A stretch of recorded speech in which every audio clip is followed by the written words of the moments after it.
Good morning and welcome to My Left Ear. I'm Carrie Freeman and this is my co-host, Petey Freeman. He's got his back to you, but there's his tail, it's proof. Thanks, Pete. This is a liberal YouTube channel. I just like to warn people of that. Maybe it's not a warning, it's just an FYI, because I consider it great to be a liberal. And we're devoted for the next 26 days to making sure that Kamala Harris and Tim Walz are elected, and they will be, but we're still approaching it, like this. This is video 228, and it would be wonderful if you liked and subscribed. That would help me a lot. As you know, everybody asks you that. I have to do that too. So as I said, it's day 26, which is mind-blowing, and it went by really fast. I remember the day I said, I'm going to switch this around and we're going to make this all about Kamala Harris and Tim Walz, and now we're almost there. Wow.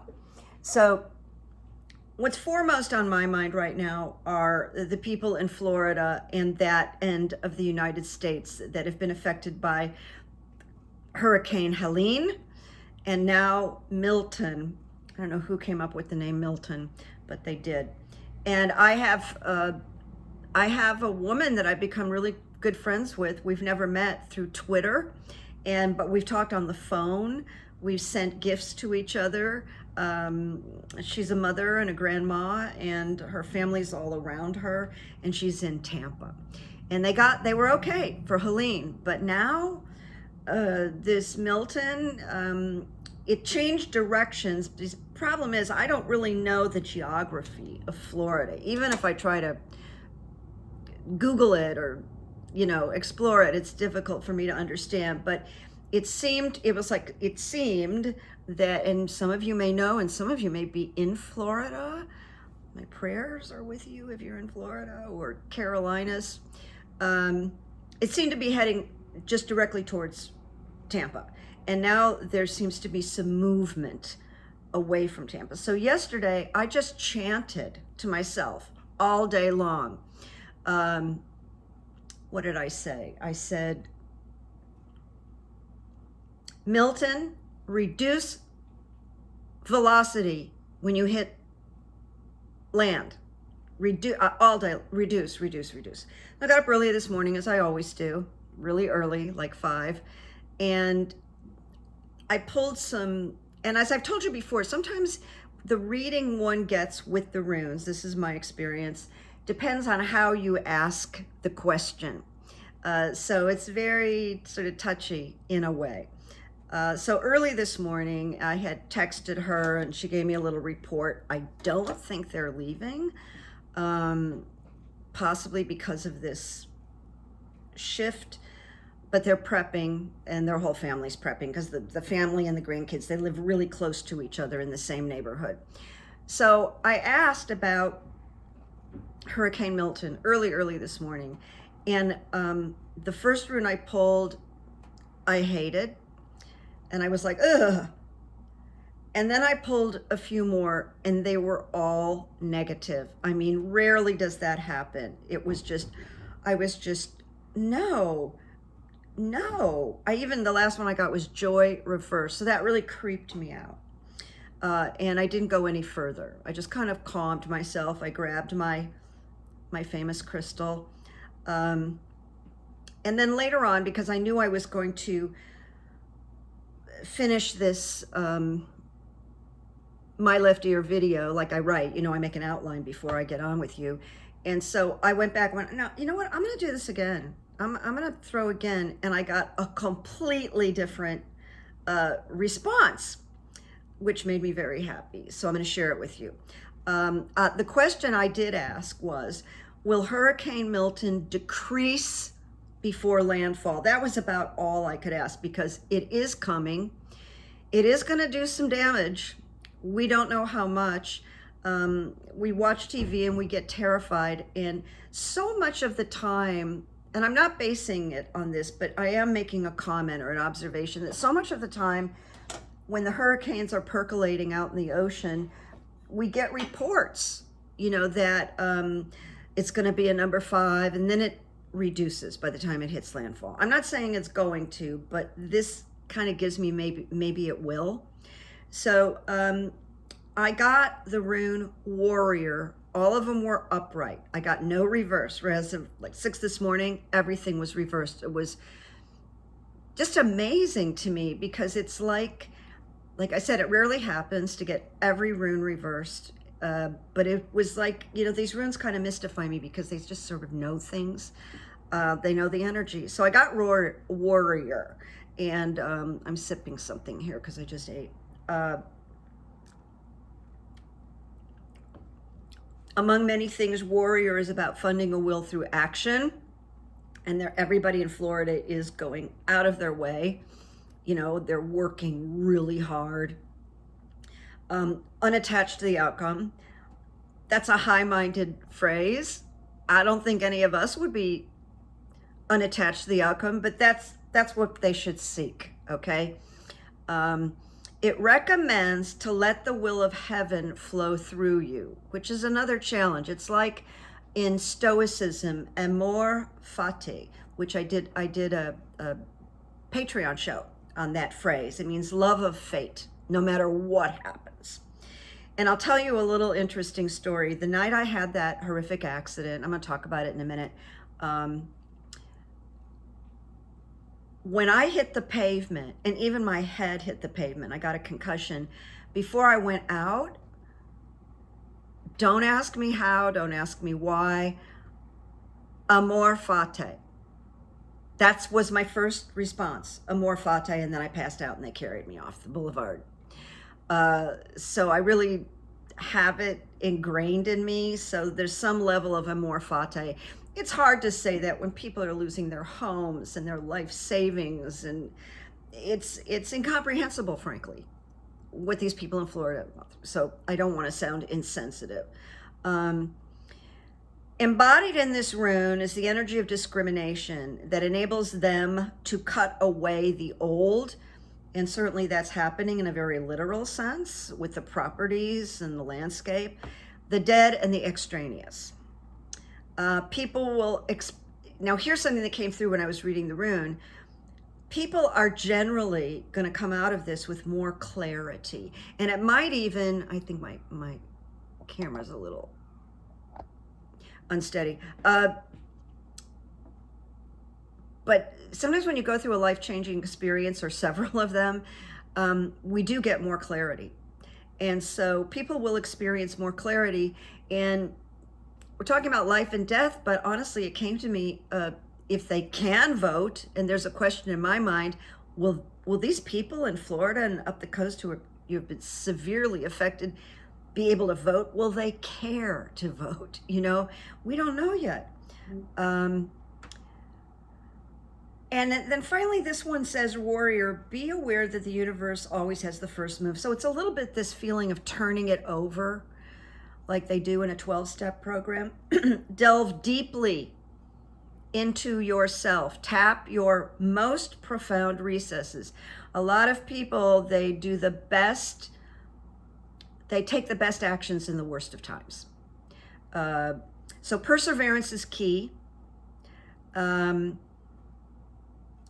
The hardest message this is telling me with the warrior is to let go or sacrifice an old way of thinking.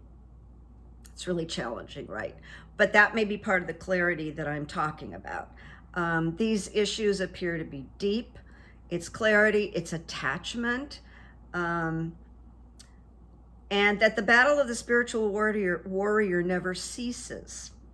The spiritual warrior is on a quest to connect with the higher self. All right, we're going to move on from this because then I got wholeness.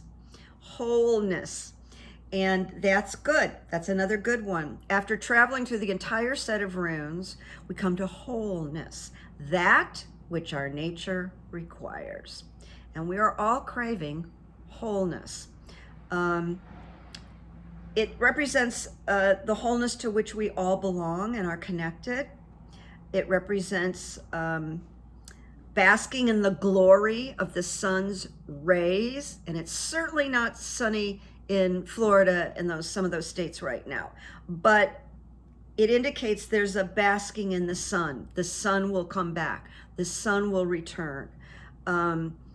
It does say a new, stronger, more solid, and higher foundation is created from this. It's a rune of great power, wholeness, and it makes life force available to you. Life force. Life force. And it's a regeneration down to the cellular level. So it's like the harvest, and we did get the rune of harvest, so that's interesting. That's at the end, that's the next rune. Ready, I underline this, ready to carry us through the dark of winter's night. I see that as two things right now, even though I asked about Milton, that right now, as we're waiting to vote, and those of us who passionately care about getting rid of Donald Trump and getting a healthy president in there, which Kamala Harris is, we're being carried through the dark winter's night right now. It says, vanquish any refusal to let right action flow. This actually, wholeness is a celebration. It's strongly aligned with the sun's energy, and it has celebration attached to it. So the hurricane, really want to be careful because it's so enormous, but we will overcome it. They will overcome it. They will get through it. The people who are in charge right now are really on it. That would be the Biden administration. Let me see if there's anything else.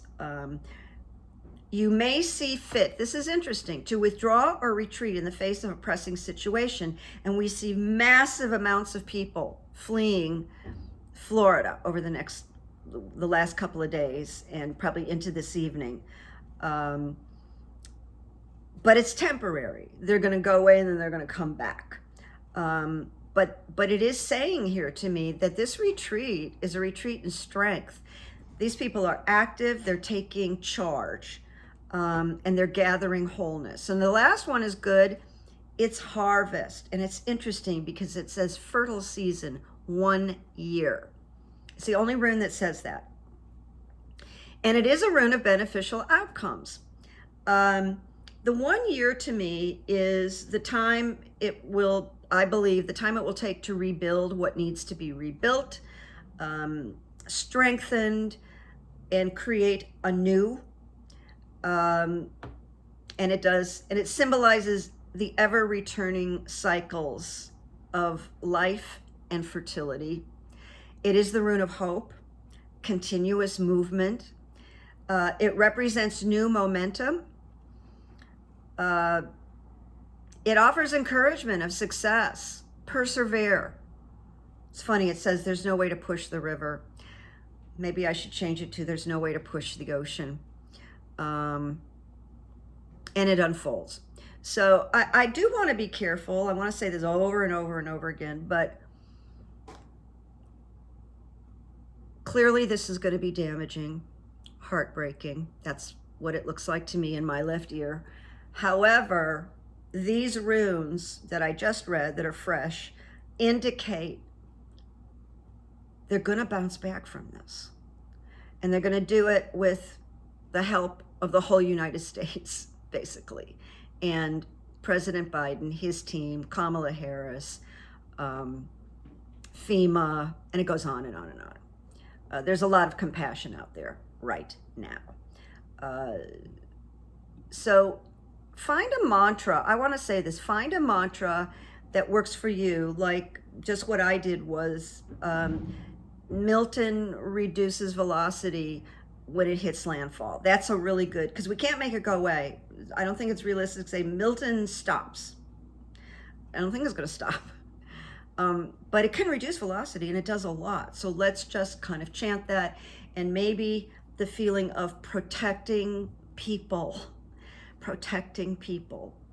physically, mentally, emotionally. So we wait and see. And right now, as of right now, what I'm hearing is they're going to experience more of this late tonight or early in the morning dawn tomorrow. Now I'm going to move on. I want to share with you like what I accumulated, and I was thinking about this in the car, so I probably missed something, forgot something, but why the concrete reasons that I know Kamala Harris is going to win the presidency.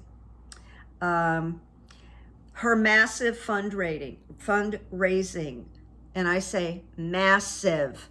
She has historical fundraising numbers, more than almost anybody. That matters a lot.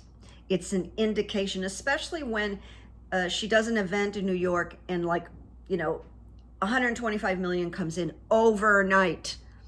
That speaks of passion. Passion, not like, oh, this is a good idea, let's do this. No, passion, when that money flows in. All right, massive crowds that do not walk out bored or tired. All right, and I don't really like the polls. I think they're going to be shocking and somewhat wrong when they come in, when the votes are counted, but her numbers keep increasing. Donald Trump's numbers are not going up. Her numbers are going up. And it might not be fast enough for you and I, but they're doing it. And she's coming in for the home base, right? She's coming into the home base and is on a blitz to do all these great media interviews, which I approve of. I think she's been brilliant avoiding people like, I don't know, Katie Tour and who else, because they twist things and they do things for effect, and it's not really authentic interviewing. It's trying to catch not just her, but people in a bind, trip them up. But when she sits down with The View, they're not doing that. They didn't do it. They're genuinely curious. When she sits down with Howard Stern, and I'm going to focus for a minute on Howard Stern. But anyway, she won the presidential debate, all right? She mopped the floor with Donald Trump. He knows it, but, he's not saying so.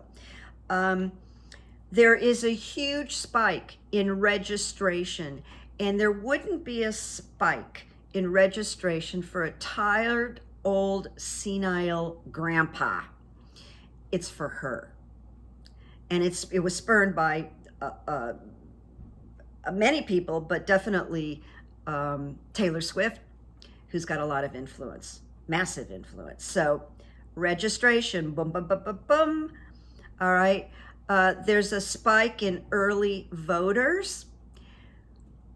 She has run, and this is according to really tough journalists and news people, a flawless campaign. I agree with that. I think her choices have been utterly brilliant. She has gotten a lot of Republican endorsements, and no one in politics can believe she got Dick Cheney. So that's like miraculous. That's like the epitome of good evidence for her right now. And all of this is going on for her. She's not tired. She hasn't lost energy. She appears to be in her niche, N-I-C-H-E, niche, where she was built for this. Like, she loves doing this. This is not an imposition. She loves talking about all of these issues, and she cares deeply. The thing is, we haven't seen a president who's so, well, Biden, of course, and Barack Obama, but she has a way of displaying her empathy that I think is very special.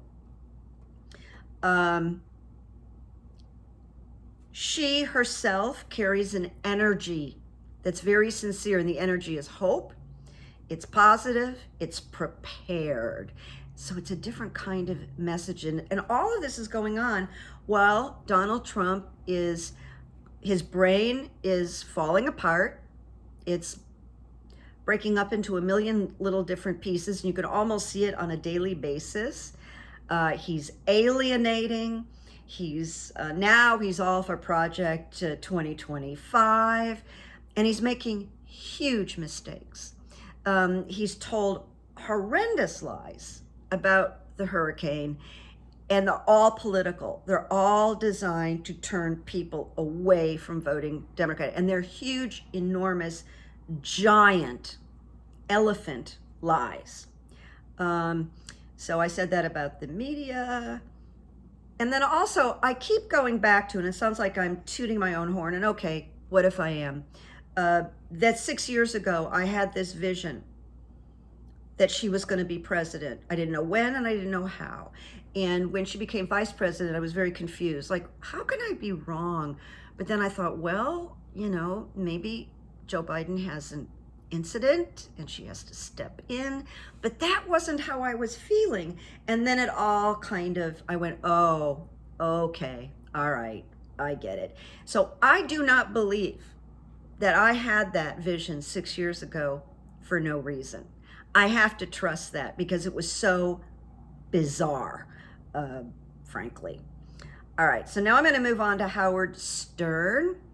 And she had a spectacular interview with Howard Stern. And you know, he's not a journalist, but he is a great interviewer. And he gets people, it didn't happen here because he was so utterly respectful and wonderful with her, but he gets people to admit all kinds of things and say all kinds of things. He just has a way. And I'll tell you something interesting. I had a client who was, she was on TV, she was part of an entertainment show, and she lives not far from me, of course, a very expensive neighborhood. And someone recommended me to her to work with her mother. And her mother was suffering from brain cancer. So I would go over to the house, and I maybe did about 7 or 8 sessions with her mom. And when I met the celebrity, she was lovely, so nice. And I said to her, I think your mother has a good 4 or 5 years. And her mother did live another 4 or 5 years, and then she passed. They had Trump at their house for a party, and the mother told me this. I got along great with this woman who had an accent and everything, and I said, well, you know, what did you think? You know, I mean, you met him. Oh yes, I met him. And she goes, oh, very, very charming, very charming. And then he was on the TV screen while I was talking to her with the sound off. And she goes, and now he's an embarrassment. He's an idiot. And I just love that. But anyway, this couple, the celebrity couple, was very good friends with Howard Stern, probably still are. And they told me, I don't think it's gossip, but they told me that he loves therapy and he goes to therapy a lot. He's very self-reflective. So that tells us he's very deep. And I thought, as I share this interview with you, then you'll understand that more. So I'm just going to read a little bit and then share a few things. It was the longest uninterrupted interview that Harris has done since becoming the nominee. And it didn't delve into exactly what she would do as president in any detail, but it was very revelatory about her as a person, which that's what he's really good at. And so here's a few things that we learned. She is indeed very angry about the new reporting on Trump, Putin, and COVID tests. If you hadn't heard, Bob Woodward, the famous Bob Woodward from All the President's Men, just reported, he's got a new book coming out, just reported that Trump was shipping COVID tests to Putin privately for Putin's private use while we were suffering here in the United States and while we couldn't get the tests. I don't know if you remember, people were waiting in parking lots for hours to get that test. They were going to Putin. This just came out. It's very traitorous and murderous. So she hated that. She said, this guy who was president of the United States is sending them to Russia, sent them to Russia, to a murderous dictator for his own personal use. Those are her words. She could not believe Trump's behavior at their debate. She went into great detail. I did not, for the, because I'm with you and this is time sensitive. She said there were a couple of moments, at least in the debate, where it was surreal, honestly.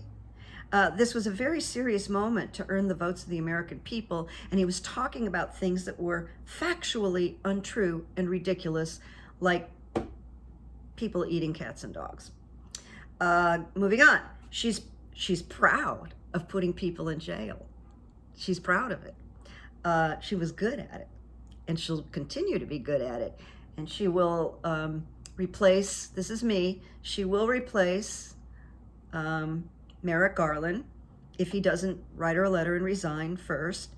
And she will replace with a kick-ass attorney general, probably very much like her and how she approached her work in San Francisco. She's very aware that there are threats against her life, and she simply says, I refuse to live in fear of the bad guys.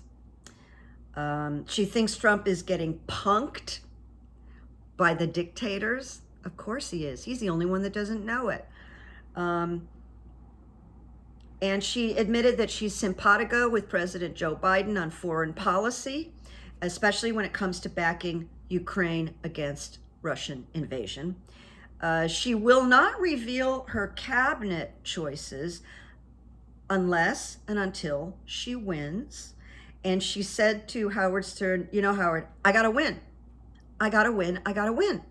So she's so smart. She's not getting her head of herself and naming people. She hasn't been elected yet. Well, Trump would do that, but she would never do that. But I love that she knows who her cabinet members are. I love that. Oh my God, wouldn't that be great? Probably Doug knows. That's probably her husband. That's probably the only person.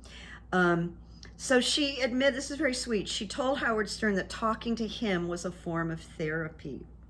When Stern asked Kamala Harris if she's allowed to go to therapy as a president, she didn't answer that directly, but she said that her therapy is the supportive group of friends that she's had forever. And then she said something that I'm going to put in my quotes. It's so simple, but since I've gone through a lot of heartache over the last 5 months,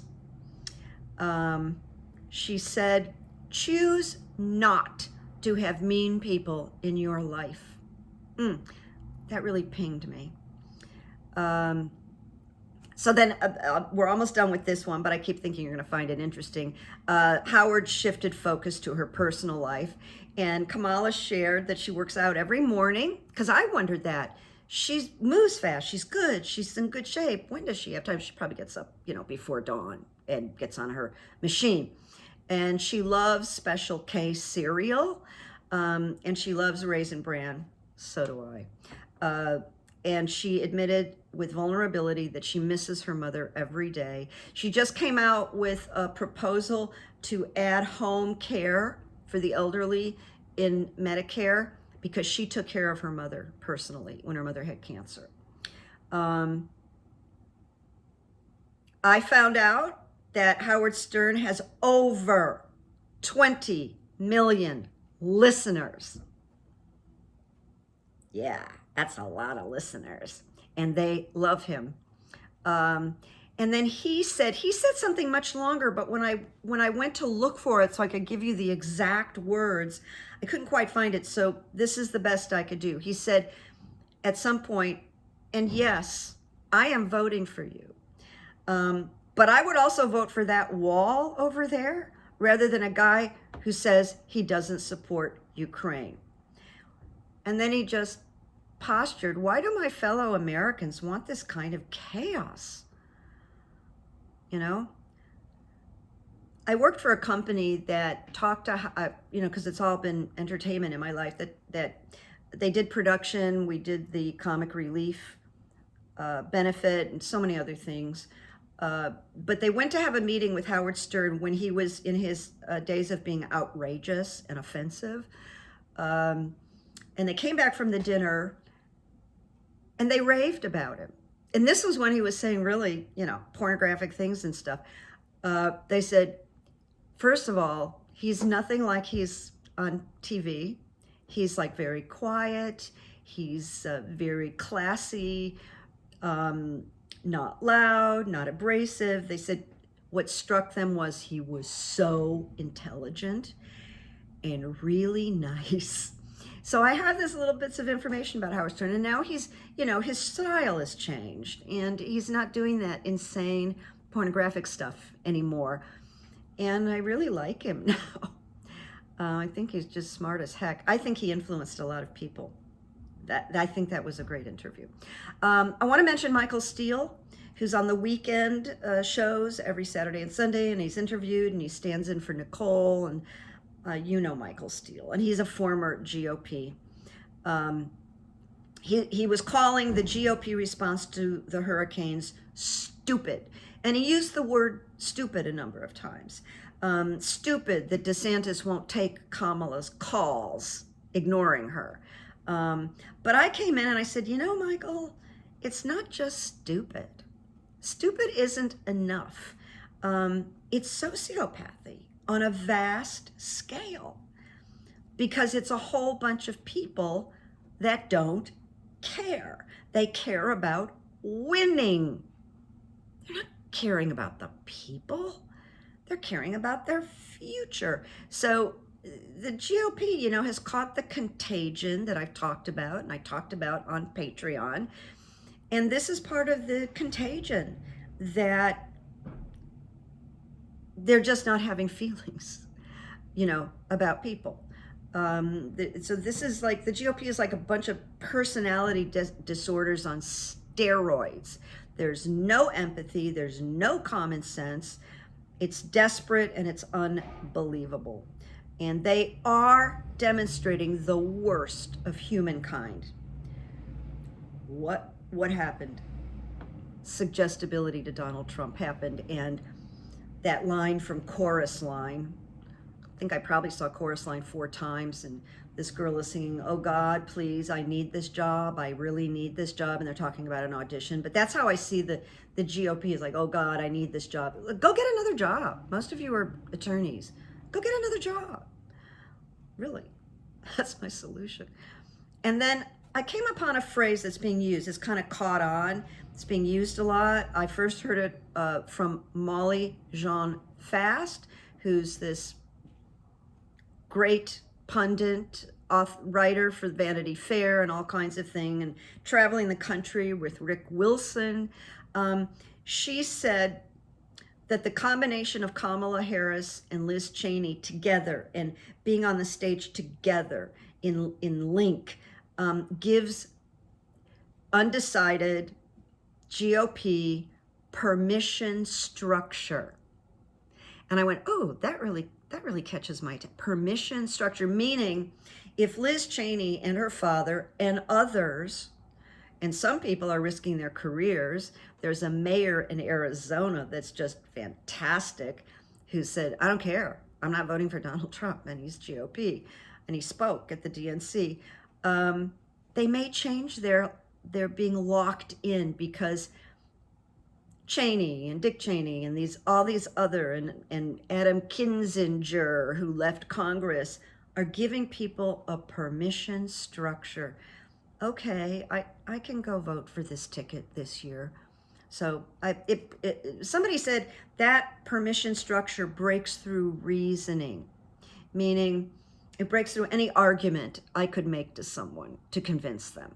So I wanted to share that. I did a little bit on P. Diddy. I will again, because it's so horrifying, disgusting, fascinating, and talk about psychology. But there is a special on, I think, tomorrow night. Check your listings. I think it's on ABC, and it's a whole hour about him, P. Diddy. So I don't think it's tonight. I think it's tomorrow, which is Thursday. Check it out, because it's going to be different for everybody, because we all live in different states. But here in California, it's going to be on at 10 p.m. And one thing is that his mother came out to defend him. Oh, he's misunderstood. He's really not a bad boy. And he's getting the wrong deal. And no, he is a bad boy. I'm so sorry. I'm so sorry, Mom. He's a bad boy. And you might not be a good mother either, from things I've heard. All right, another rune.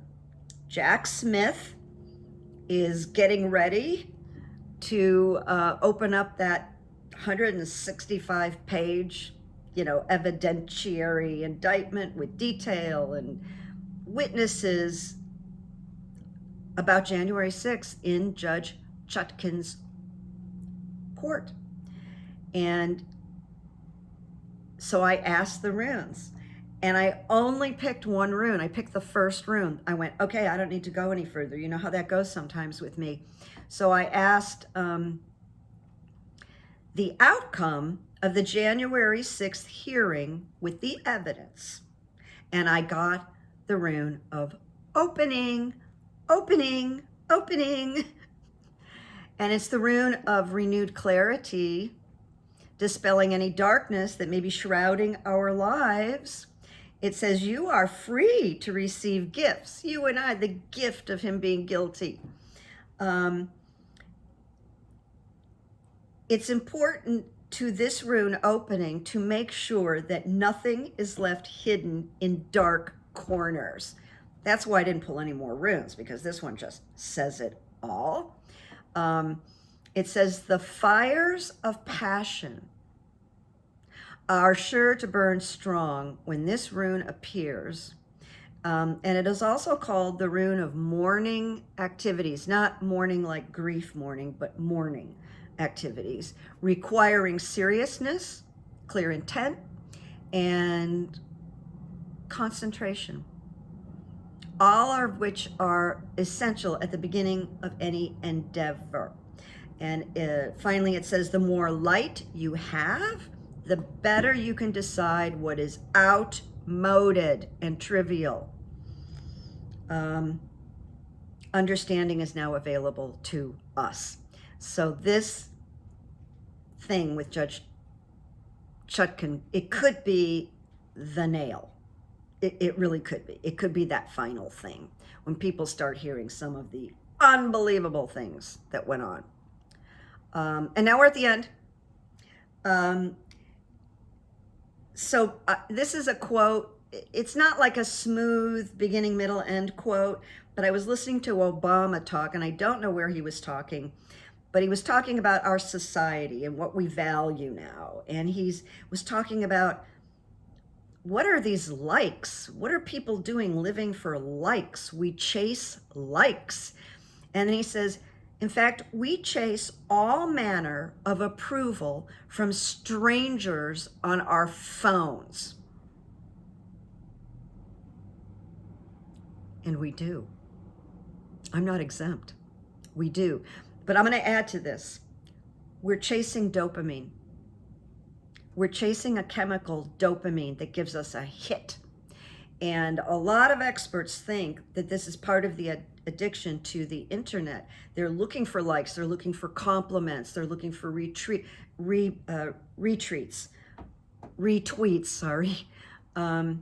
and that causes dopamine. You get a piece of chocolate, you get dopamine, you get a compliment, you get dopamine. So dopamine is really big in the brain.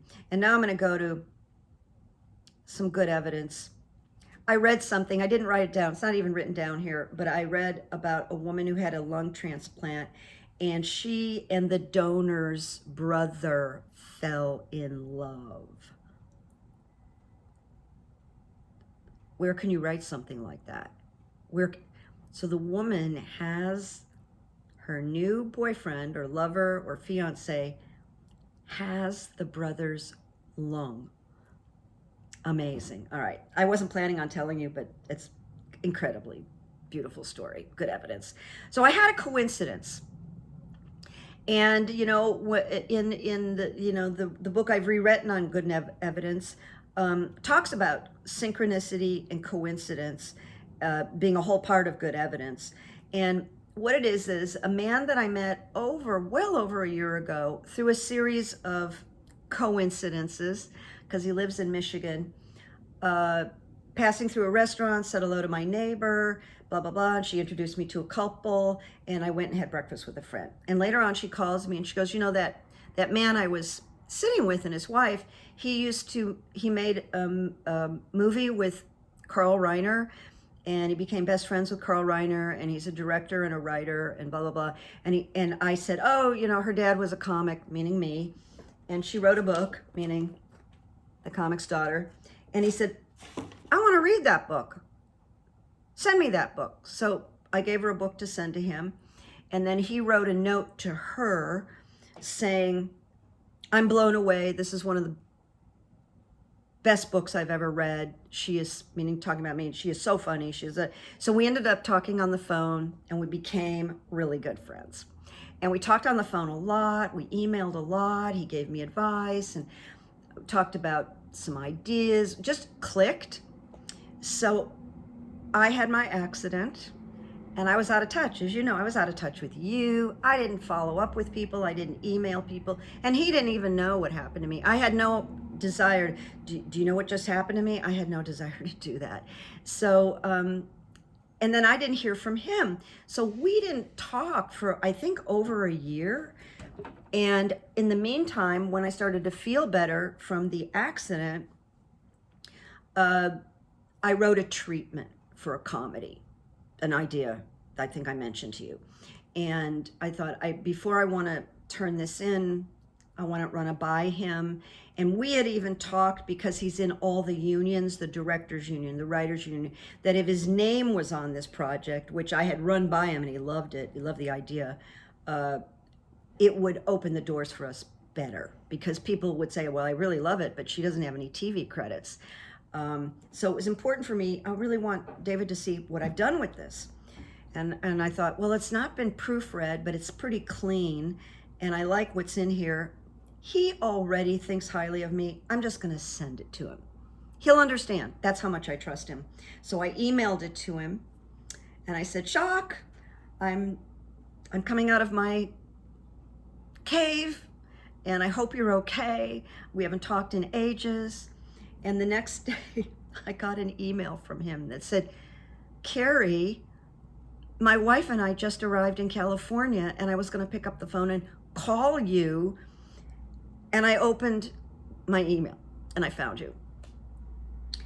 And I don't think he knows that I call myself an intuitive or a psychic, but there was the proof right there. Even I was blown away. So I met he and his wife, and I met his wife for the first time yesterday, Monday morning. Was it? No, Tuesday. Had the best time. And she greeted me like I was an old friend. I loved her immediately. And we just had the best time. And then he and I are going to meet privately to talk about polishing this thing, maybe adding some things to it. He said he's been thinking about it, waking up from a dead sleep with ideas and da-da. So that's moving forward. And I just love this coincidence. It just shows we are connected. I mean, boom, boom. I sent him the email, and he arrives in California the same day. Really cool. Something else, good evidence to just mention. Yesterday I had to go see my surgeon. I hadn't seen my surgeon in a little over 2 months. And every time I go, he takes an x-ray. So I went to see him yesterday. They took an x-ray, and he said, you're perfect. It's all healed. And he showed me the x-ray. I took a picture of it, and I put it in the community section, and you can see all the screws in my shoulder. It's bizarre. It's just creepy. A friend of mine, I think I said this in my community section because we're body. A friend of mine said, well, Carrie, you really got screwed. And I wrote her back and said, yeah, I really got screwed, and it was no fun. And she laughed. But here's the good evidence. I have found orthopedic doctors not that warm and friendly. They kind of love bones, and they like fixing bones. It's just a weird phenomenon. So I kind of felt, he was not a warm fuzzy. When the morning I was going into surgery, he came over and said, how are you feeling? And I said, well, I'm really nervous. And he said, you're nervous. You should have seen the patient before you. He was shaking from head to toe. And he thought that was a funny remark. And I'm thinking, oh, thank you, doc. But yesterday, he did a lot of testing on my arm and blah, blah, blah. And it's not 100%, and it's not gonna be, but I'm really functional. He gave me all kinds of compliments. He said, not everybody gets this outcome. He said, you've been working really hard. thank yourself. You had everything to do with this recovery. And he had never paid me a compliment or anything. So it was really nice. But I felt kind of emotional because I was released. He goes, you're going to do the rest of your exercises at home with your weights. You know what you're doing. And you probably will make a little more progress. So I had my last meeting with the surgeon.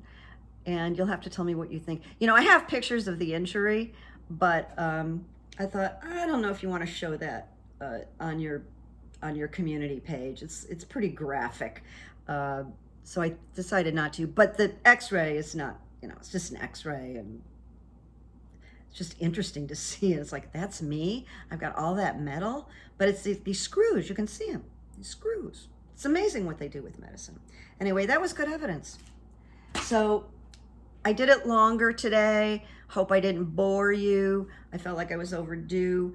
And now let us just turn our attention to these people that are facing, you know, some really, really tough things. And I'm going to be glued. Talk to you in a few days, and make peace, make good memories. Petey's doing, okay, Petey's doing what he always does. Pete, you're all black and nobody can see you. Nobody can see you. Come on, Pete. Just want to see you a little bit. There you go. We always have to show. Yeah, I know. He's such a good sport, though. He's a good sport. All right, bye from us. Here I am. I'm coming